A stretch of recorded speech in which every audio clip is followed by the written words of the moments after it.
கர்த்தருக்குள் பிரியமானவர்களே, August 25 Elon G white அம்மையார் அவர்களுடைய மாரநாதா புத்தகம், பக்கம் 473. இன்றைய தியானத்திற்காக தெரிந்து கொள்ளப்பட்ட தலைப்பானது ஓய்வு நாளின் முக்கியத்துவமும் மகிமையும். வசனம் ஏசாயா 58 அதிகாரம் 14வது வசனம். அப்பொழுது கர்த்தரில் மனமகிழ்ச்சியாயிருப்பாய், பூமியின் உயர்ந்த இடங்களில் உன்னை ஏறி இருக்கும்படி பண்ணி உன் தகப்பனாகிய யாக்கோபுடைய சுதந்திரத்தால் உன்னை போஷிப்பேன். கர்த்தருடைய வாய் இதை சொல்லிற்று. ஓய்வு நாளிலே எங்களுக்கு ஒரு இனிமையான மகிமையான நேரம் இருந்தது.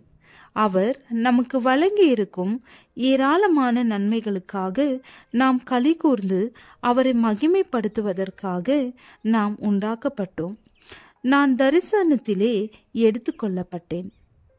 ஓய்வு நாளின் முக்கியத்துவம் பற்றி வெகு குறைவாகவே உணர்ந்திருக்கிறோம், புரிந்து கொண்டிருக்கிறோம் என்பதை நான் கண்டேன்.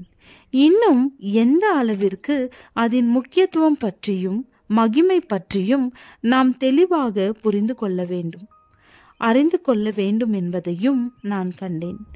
பூமியின் உயர்ந்த இடங்களில் ஏறி இருந்து யாக்கோபின் சுதந்திரத்தால் போஷிக்கப்படுதல் என்றால் என்ன என்பதை நாம் அறியவில்லை என்று கண்டேன். ஆனால் அந்த இளைப்பாறுதலின் பின்மாறி அவரது சமூகத்திலிருந்தும் அவரது வல்லமையின் மகிமையிலிருந்தும் வரும்போது யாக்கோபின் சுதந்திரத்தால் போஷிக்கப்படுதலும் உயர்ந்த இடங்களில் ஏறி இருப்பதும் என்ன என்பதை அறிந்து கொள்வோம். அதன் பிறகு ஓய்வு நாளின் முக்கியத்துவத்தையும் அதன் மகிமையையும் மிகவும் அதிகமாக காண்போம். ஆனால் தேவனது குரலால் நம்மோடு சமாதான உடன்படிக்கை செய்யப்பட்டு புதிய எருசலேமின் முத்து வாசல்கள் திறக்கப்பட்டு அதன் மின்னுகின்ற அந்த கீழ்களிலே அந்த வாசல்கள் பின்னாக செல்லும் பொழுது அதிலே நுழைகின்ற மானிடரின் காதுகளிலே என்றும் விழுந்திராத கீதத்தை விட இனிமையான இயேசுவின் மகிழ்ச்சியான சந்தோஷமான குரல் கேட்கப்படும் வரை அதன் அனைத்து முக்கியத்துவத்திலும் மகிமையிலும் அந்த ஓய்வு நாளை காண மாட்டோம்.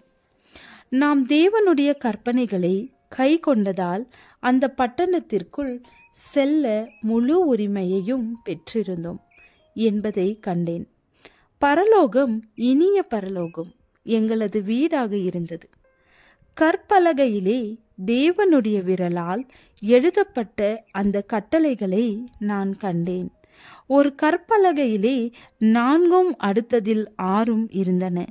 முதல் கற்பலகையிலுள்ள 4 அடுத்த கற்பலகையிலுள்ள 6 விட ஜொலித்தன. ஆனால் அந்த 4ஆம் கற்பனையாகிய ஓய்வு நாள் கற்பனை எல்லா கற்பனைகளும் விட ஜொலித்தது.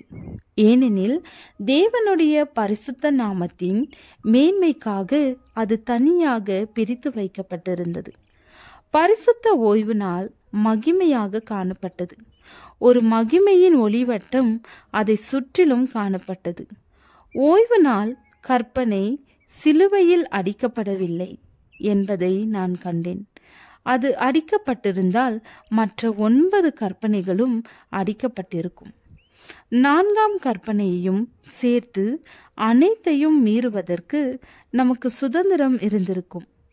அவிசுவாசிகளுக்கும் உண்மையான இஸ்ரவேலருக்கும் இடையே பிரிக்கும் சுவராக ஓய்வு நாள் இருக்கும் என்பதை நான் கண்டேன். ஓய்வு நாள் எனப்படும் முக்கியமான பொருளை காத்து கொண்டிருக்கும் அருமையான தேவனுடைய பரிசுத்தவான்களின் இருதயங்களை இணைக்கக்கூடியதாக இருக்கும். ஜெபம். பிதாவே, நாங்கள் உம்மை விசுவாசித்து நீர் தந்த வாக்குறுதிகளுக்கு பங்குதாரராய் மாற எங்களை பக்குவப்படுத்தும். ஆமென்.